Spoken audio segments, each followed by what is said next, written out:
And I call it as pure concoction. Marihing itinanggi ni Philippine National Railways Chairman Michael Macapagal na siya ang nagmamaneho ng puting pick-up na nasita sa busway noong Linggo, May 26.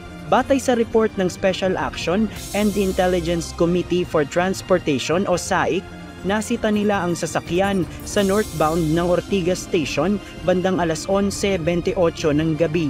Sa paninita ng mga enforcer ng SAIC, naging arugante umano ang hinuling driver at nagpakilalang mayroon siyang koneksyon sa Department of Transportation. Nang hingin ang kanyang ORCR, calling card ang kanyang ibinigay na may pangalan ni Philippine National Railways Chairman Michael Macapagal at saka tumakas.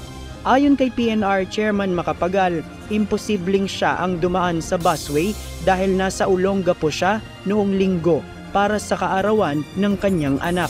Ipinakita pa niya sa media ang maikling video ng kanilang selebrasyon na personal niyang dinaluhan. Bukod dito, wala rin umano siyang puting pick-up na sasakyan.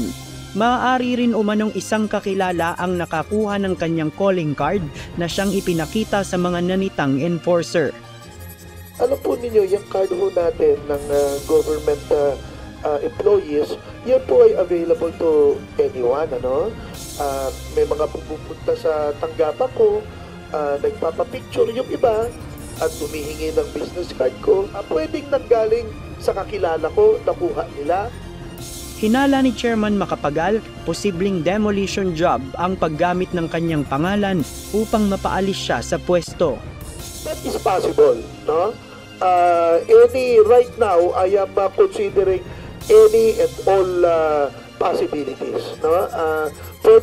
Pwede, hindi malayo na totoo yan. Kakasuhan ni Chairman Macapagal ang driver ng pickup dahil sa paggamit ng kanyang pangalan. Ayon sa kanyang abogado na si Attorney George Soriano, inihahanda na nila ang mga dokumento para maghain ng civil at criminal charges.